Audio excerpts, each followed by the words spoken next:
Hey everyone, Sleepy Reader here. It's a gloomy Friday morning. My daughter's upstairs at virtual school. I'm putting off doing a bunch of chores and other things I should be doing and instead coming to you with my comic book countdown, my comic book thoughts and ordering of the 14 comic books. I can't believe I read 14 comics and I got through them much quicker than I normally do.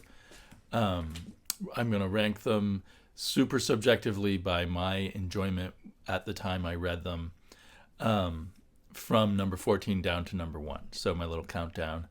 I think one of the reasons I got my reading done better is I've created this little reading nook that's a little bit away from the family, although my daughter can still come in here and invade me whenever she wants. But it has helped me get to my reading a little quicker, and I bought this chair from IKEA that I find much more comfortable to sit and read in than the other furniture we have around the house, and that's made a big difference. I've got some tea here with some, can I tilt it, with some soy milk in it.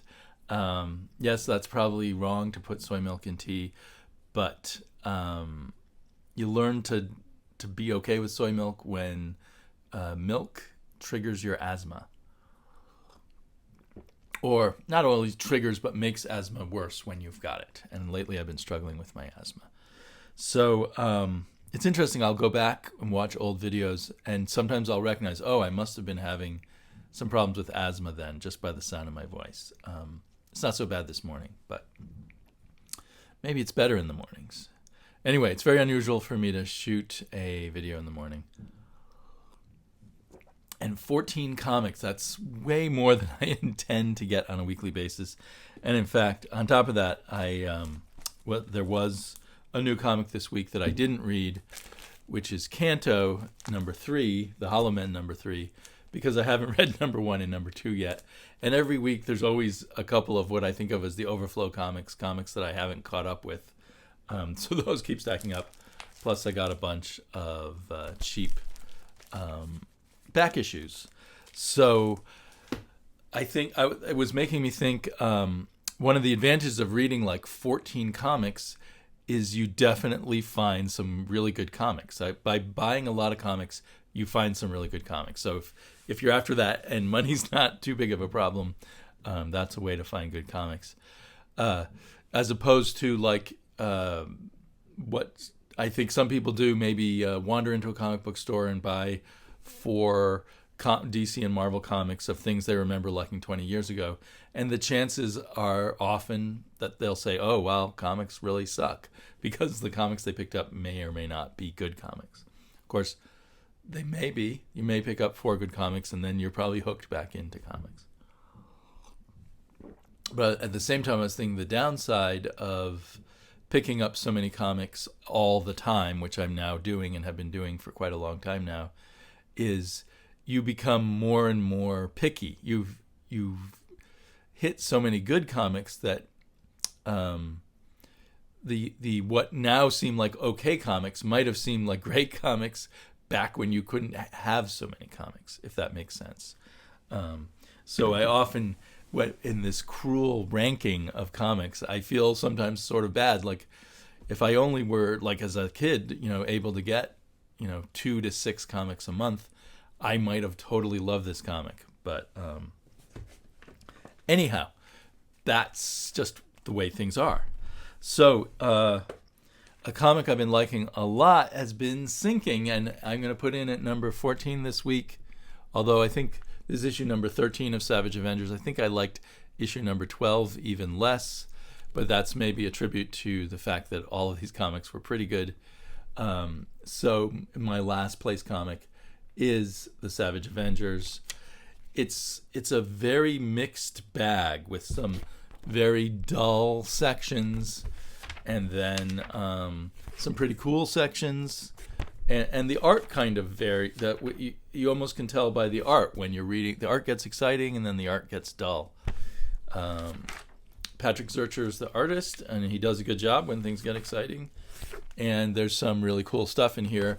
But the overall feeling I got from it was I was kind of bored And I'm just, maybe because of not liking last issue very much, I'm just kind of losing my faith in what was at one point one of my favorite Marvel comics and my favorite current Conan featuring comic. I'm still enjoy the Conan parts, I have to say. I like the way the Son of Satan looks now, although it's certainly a very different vibe than my old Son of Satan from the 1970s. And one of the first comic book characters I can remember named Damien. So anyway, that's at number 14. Another kind of sad to rank it low book is XRay Robot, which I put at number 13. The plot, such as it is, just seems utterly confused, and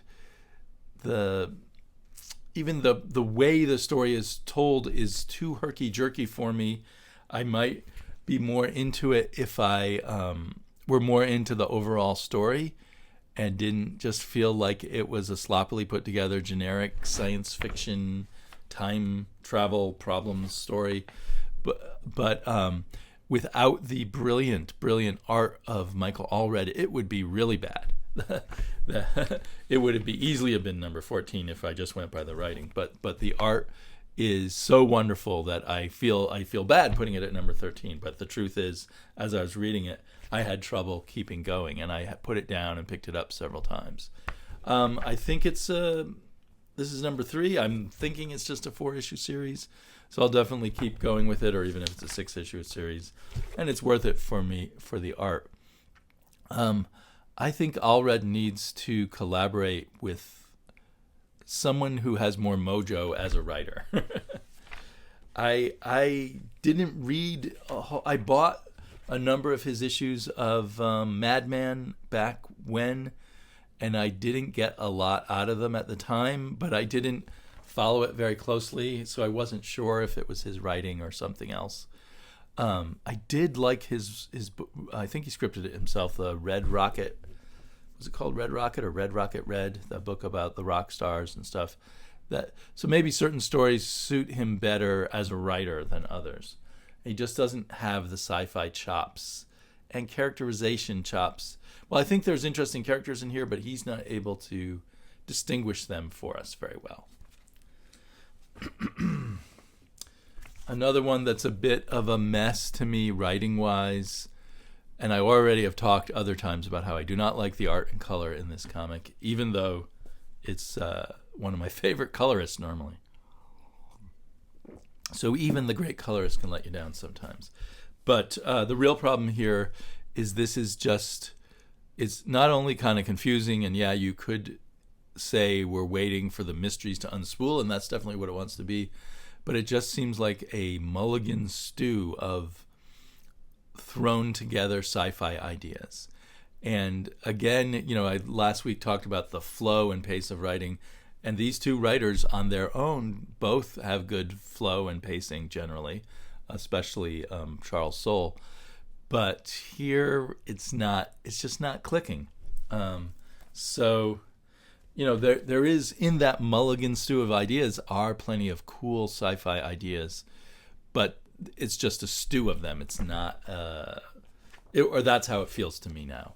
And yet I like it enough, and I enjoy all the sci-fi ideas that I don't have any plans yet to remove this from my pull list. In at number 11 was a somewhat enjoyable issue of Wonder Woman. I really liked, so this is 765, I really liked 764, the first issue drawn by Steve Pugh. Does this come out twice a month? It feels like I just read the other one. And the art got even better by Pugh. I think he's hitting his stride. And colors look really nice for a mainstream comic book. But the writing and the plot line, as far as it goes in this issue, felt scattershot, and I didn't quite feel the connection to last issue. I mean, I guess we're continuing on a little quest that Wonder Woman's going on with Max Lord to find out who stole Max Lord's technology, I guess. But and the issue starts in a big sort of we're crashing scene, and then kind of ends with the crash of Wonder Woman's helmet. Not helmet. Invisible airplane. And it actually ends with a really cool cliffhanger, so to speak, that was a nice plot twist. So I like that. But the journey was just kind of a bumpy, not very compelling ride, unfortunately. But still, again, I'm enjoying the Steve Pugh art, and that last page kind of makes me want to see what's happening next. So Wonder Woman stays on my pull list for now. She's on the edge. Another one that's on the edge, I've only had it back on my pull list for 3 issues now, starting with 1027, the big anniversary issue, is Batman Detective Comics number 1029. Introducing this new villain who I didn't immediately take to. And I generally think of Pete Tomasi as a writer who does have that flow and rhythm to his writing, but somehow it didn't click with me in this issue, and I found the last issue kind of generic. So I don't know if the writer's not trying as hard as he used to, or if there are editorial things holding him back. But also maybe this artist, who I like his art style, but maybe there's something between the writer and the artist that's not clicking as well. So I can't even quite, we have the Mirror, and we have a politician who's running against the Masks, both good supervillain and superheroes, and he has to get rescued by Bruce Wayne and Nightwing. But there's interesting elements in here. It just didn't have that flow and spark and crackle that I sometimes have gotten from Pete Tomasi, and of course look for in my favorite comics. So that came in at number 10.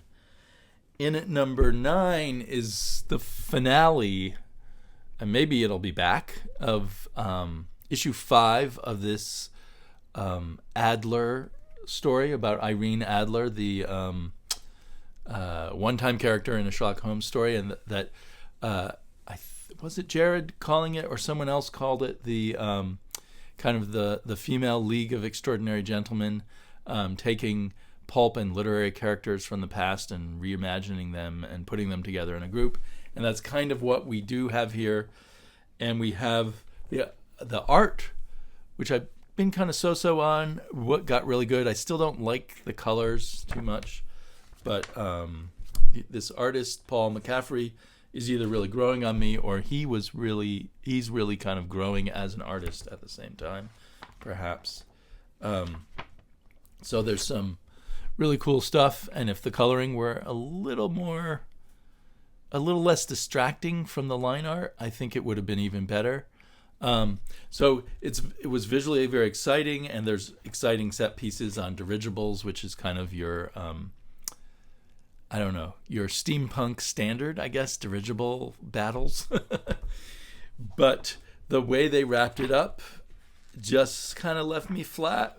Okay, so we have apparently an atom bomb created by Tesla. Tesla it used to be clever to use Tesla, that semi-unknown inventor of electricity, and now he's everywhere, and it's kind of boring. But the way this concluded, I wasn't quite sure what the ramifications all were, and so yeah, it just fell a bit flat, and it basically says, and then we went on to have more adventures together. So they could come back, and if they do come back with, I can show the last page because it's not spoiling anything. If we do come back with these characters, I'll certainly be on board to see what they have up for me. I enjoyed the journey more than the ending, basically. So I had put that at number 9. Okay, this one got up surprisingly high. It's the Fantastic Four antithesis. And I normally can pronounce that word. Antithesis. Fantastic Four antithesis by I'm showing this side because it has the title on it, by Neil Adams and Mark Waid. I I find it hard to believe there's any touch of Mark Waid in here because it feels like all Neil Adams. And I did not have the regular cover available to me, and I know lots of people love these. What did they call these covers? The timeless covers by Alex Ross, and a lot of them are really good. But that's not what I want out of a cover. I want the logo and I want the main cover. But my shop didn't have a single copy of the main cover. I don't know what's up with that, because I think that I saw at another shop there were 2 covers by Neil Adams, both of which I liked.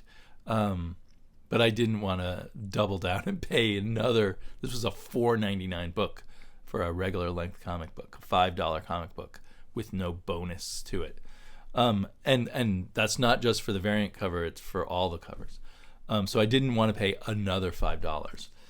But I enjoyed this, not, to be honest, as a Fantastic Four comic, but as a gonzo, out there, goofy cosmic comic, kind of the way I enjoyed Black Mask's Space Riders by Alex Zurrett, or something by Drulier or something like that.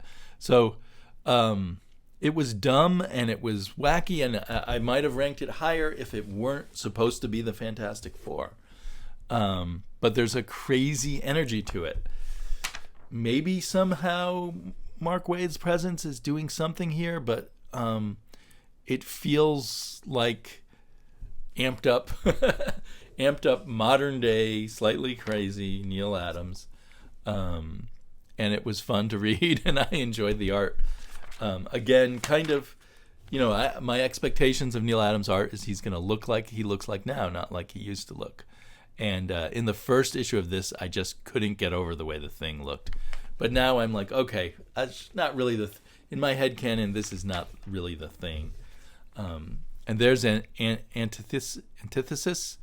I think it's when I saw Antithesis that I suddenly clicked, hey, this is just one of those crazy cosmic art comics. And then the whole thing clicked in for me, and I really enjoyed it. Now, as I talk about it, I feel like I should have ranked it even higher. But anyway, I put that at number 8. Maybe if I'd gotten the main cover, I would have ranked it higher. I don't know. So I know there's a lot of hate for this. I've had people, but there's also a lot of love for this series, Batman 3 Jokers. And for me, I'm kind of in the middle. This ended, and it ended. And along the way, it did some interesting things, and I ended up being Team Red Hood, Team Jason Todd. He was the character I felt was right in this story, in the context of the story. And I wish they went deeper into that. And I wish they went deeper. There was a really interesting element here of kind of redoing psychologically for Batman the meaning of Joe Chill. And that was maybe a really strong point of this comic. But then what they made of it vis-a-vis the Joker wasn't enough for all the hype, and the whole thing about the 3 Jokers wasn't enough. It didn't really tell us a whole lot more about the Joker and all the iterations we've seen. It just didn't hook into that stuff right.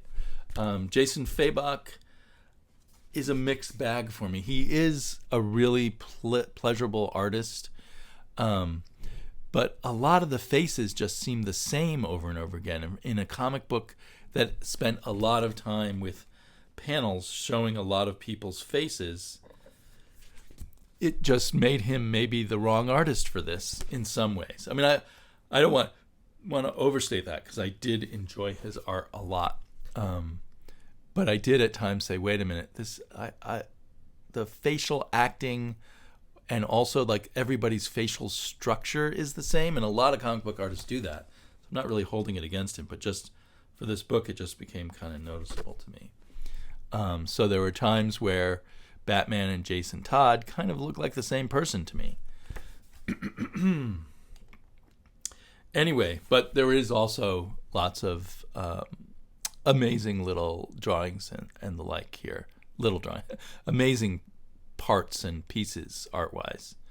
So overall, I'm glad I read Batman 3 Jokers. When they first introduced the idea that maybe there are 3 Jokers, and I can't remember if Jeff Johns introduced that idea or if Scott Snyder did, I just thought there'd be something bigger and more epic and more telling about the 3 different types of Jokers, and maybe making the Joker a more interesting, mysterious thing. There's some other little touches that I liked, revelations about Batman and what he knows about the Joker and what he's telling and what he won't tell and all of that were interesting.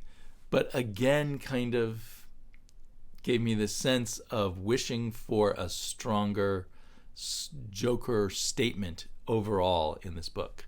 It was more like a little incremental story about the Joker in a way. And also, as we all say, we have Joker fatigue. But so it had to overcome Joker fatigue, and I ended up enjoying it. This one was a hard one to place for me, and I kind of feel bad putting it above some of those other books. But I decided I really did have a fun time reading Heavy number 2, which with number 1 I was pretty iffy on, and it still has some of those weaknesses of issue number 1 in the kind of sloppy setup of certain things. There's a certain sloppiness to the comic does have some of that rhythm and flow, but there's also some sloppiness in there that would jar me every now and then. And at times the art is on that edge of being appealingly loose and being a little sloppy. It's tighter though than last issue also. So there's just certain elements that interest me here enough that make me want to keep reading, and the book was just kind of a fun read. It also went to a number of extremes. I'm a little worried to show you all of it. Stuff that, would have been at home in some underground comic books once upon a time. But in service of this larger kind of story that underground comics didn't usually tell. But I also felt a little queasy and uneasy that you're supposed to get off on ultra-violence and ultra-decadence here.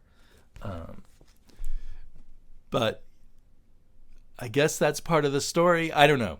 That's also part of the sloppiness of trying to tell how necessary which elements of the story are. And yeah, so it was a fun ride, and I enjoyed reading it. And at the same time, in the back of my mind, I just kept thinking, that's kind of sloppy. Very tight writing, excellent art, excellent color, continues with Justice League Dark, which I might have put up really high in the past. And the only reason I don't, it's all really well done, is it's just too drawn out. And this issue really emphasized that, because as I was reading it, I thought, oh, this must be the finale, the final story, because it's one giant, exciting battle. But the battle's only half over by the end of the issue. They're going to draw out the battle for another issue. And it's fun to read. Definitely enjoying it. Look at that incredible splash page there. It's really good stuff art-wise. But I'm just kind of ready for the story to be done. I want Justice League. Justice League Dark is about to be canceled. I want it to continue, but I want it to continue with a new story. But I do think there's a nice theme here. I think every character is making sacrifices. And I like that concept of, to win these big wars or whatever, the sacrifices are often pretty horrible. In this case, it's a big war between different kinds of magic in different worlds. But anyway, the theme of it is powerful. So now I'm kind of talking myself up on it. But yeah, my feeling while reading it was just, this is really, really stretched out. But cool at the same time. Okay, and then so that was number 5. So it's pretty high up, even though I'm complaining about it. In at number 4, out of 14, is Giga, which this caused me to go to my secondary comic book shop because I saw Rock and Robbie from Pop Culture Philosophers rank this as his pick of the week, his number one book. This is probably my cover of the week. I really like this cover. I think it's the cover B. Yeah, cover B by Adam Gorham, who's I'm not familiar with Adam Gorham, but that looks really cool, especially if he did his own colors. But that's not the artist or colorist on the inside. It's someone named John Lee, L-E, and the colorist is Roche. I have not heard of any of the creators here. Alec Packnadel is the writer. I enjoyed this, but because it was someone else's pick of the week, I had overly high expectations. And I, again, felt there was a little sloppiness and disconnect here and there in the storytelling. That whole problem of, in a comic book, I feel like you can give me so much information if you direct it my way properly. And I felt like there were missing pieces, and I had to go back several times and reread bits to make my own connections. You know, some people could argue, well, that's good that you have to reread and make your own connections, but that's, in my opinion, that's not the best in comics. There can be comics where there's a lot of missing pieces that you are rolling out through as the story goes on for the reader to piece together, but that's different from missing connective pieces that mean this next scene doesn't quite make sense until I go back and reread the other scene. And also, I think it was hurt by the art and especially the color, I think, where key information was not in focus. I think there's key information here in this smoking stuff here, but then also, like, with this dark color, it takes a long time to see, like, that there's people standing on the rooftop there, and even just to make out exactly what everything is being revealed in this giant spread, which is probably a pretty important double-page spread to make us realize this is a whole town. This is really cool. A whole town made of inactive GoBots or giant robots of some kind, Gigas, I guess, and that the human beings live in it and have made a city out of this world of resting or dead giant robots.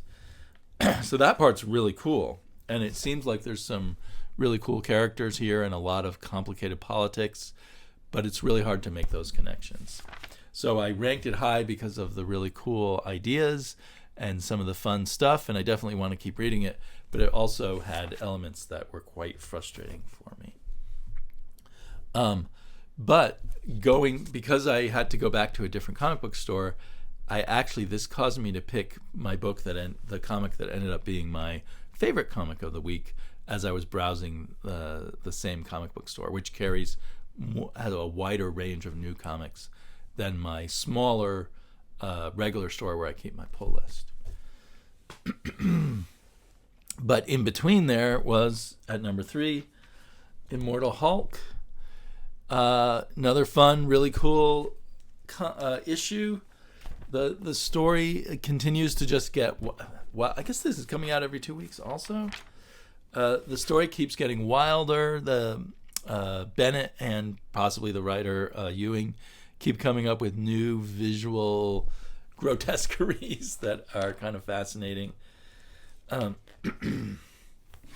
But it also it's a case of plot spread or complication spread, so that I'm more and more wondering if it really is going to end on issue 50 as it gets more and more complex.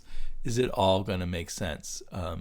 It may be something that I get to issue 50 and I say, okay, I need to reread all 50 issues to put all these pieces together. But anyway, I had a lot of fun reading it, and I eagerly await the now, if that's true, that's 11 remaining issues. And if it's coming out twice a month, then maybe we're going to get our answers within 6 months, 5 or 6 months. Loved this. Actually, maybe this would be my number one cover. Loved this cover by Alex Ross, because I love a cover that tells a story. And most of Alex Ross's Hulk covers have really told part of the story, been part of the story that is on the interior of the comic. And I really appreciate that. And he's been throwing in some Hulk images that have more of a Sal Buscema look, which I thought was really cool too. Okay, number 2. Man, I loved this comic. Colonel Weird, Cosmogog. And in a weird way, it's a lot like X-Ray Robot. This crazy traveling through time, wandering around, things don't quite make a whole lot of sense yet kind of comic. Like the acid trip comic in a way. But somehow Jeff Lemire, with his talents of character and the pacing of the story and the way he spools out information, makes it very entertaining and not frustrating, and had me riveted and had me reading all the way through. And on top of this, Tyler Crook, he had an incredible artistic collaborator here in Tyler Crook, and every page of this to me felt like a masterpiece. I've never liked Tyler Crook more.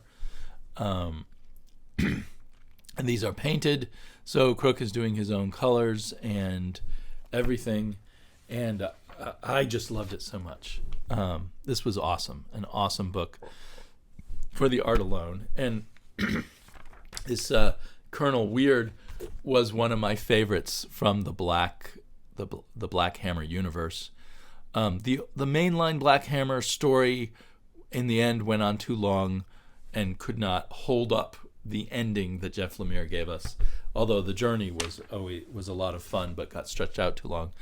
And so I kind of have skipped a few of the Black Hammer books recently, but I'm so glad that I picked this one up.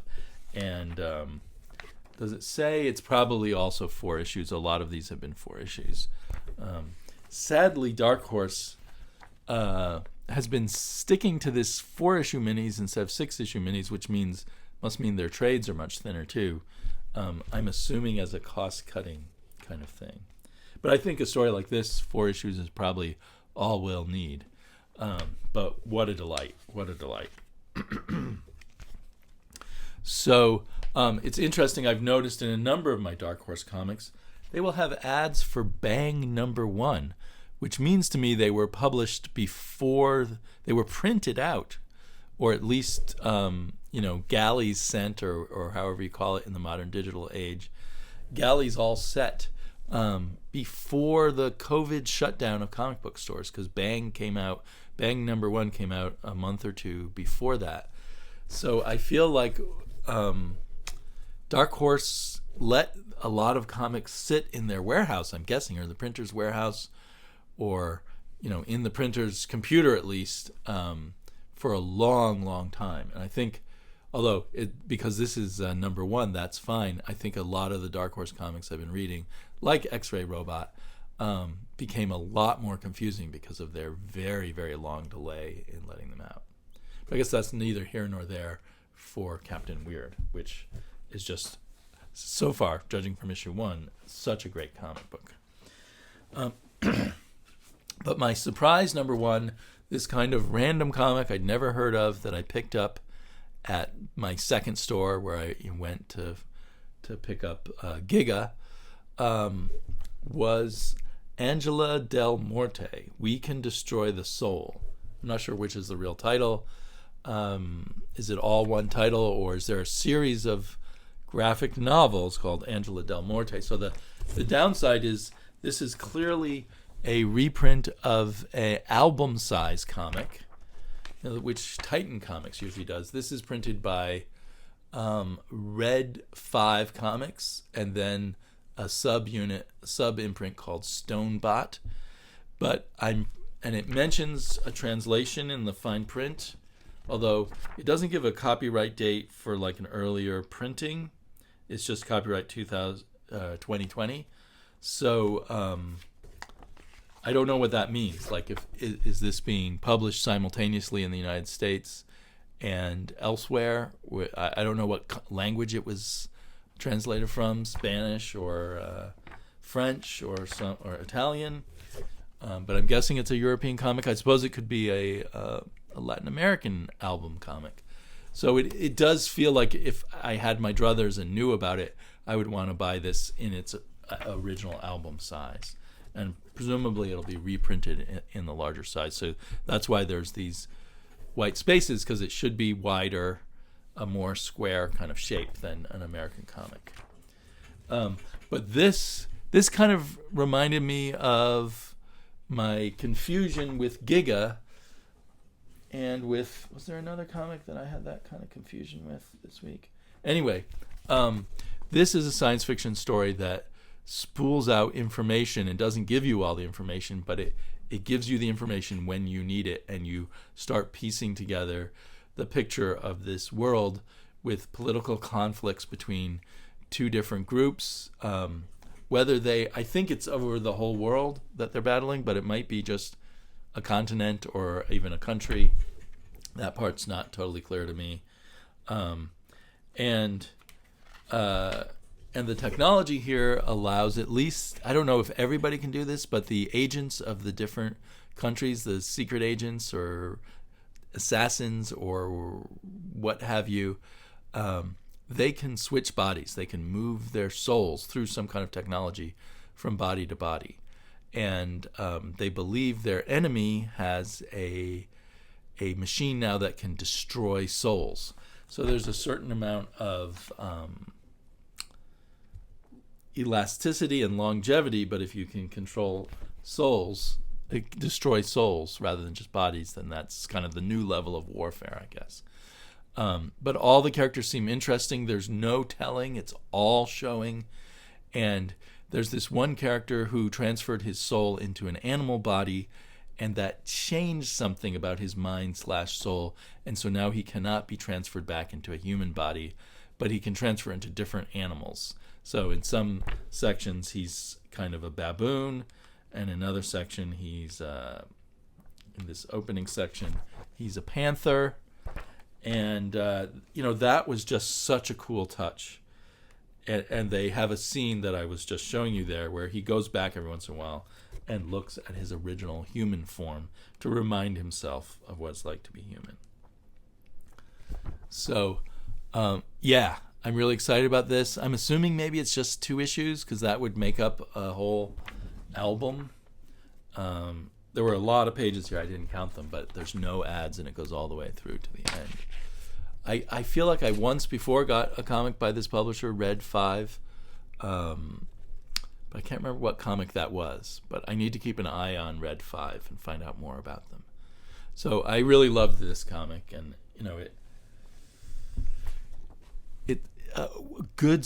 I love science fiction. Good science fiction, really fires up my brain. The art in the art in Colonel Weird would be the best art of the week, but just the best overall read for me was this Angela Del Morte. If I hear anything about a trade, maybe I should let you guys know. So anyway, thanks for joining me. I again fantasized I would do a really quick rundown of these comics. I imagined I could do a 15-minute video, and here I am, close to 40 minutes. It's probably boring hearing me complain about that, but there you are. I couldn't help it myself because I really thought I could do it this time. Does anyone remember the 1 word or less comic book reviews? That guy was brilliant, where he came up with 1 word or some kind of sound effect or sigh or something for each of his comics. And he used to do it weekly for a long time, and then he stopped, and then he came back and he was doing it monthly for a while. But I haven't seen him in a while, so I'm not sure if he's still doing that.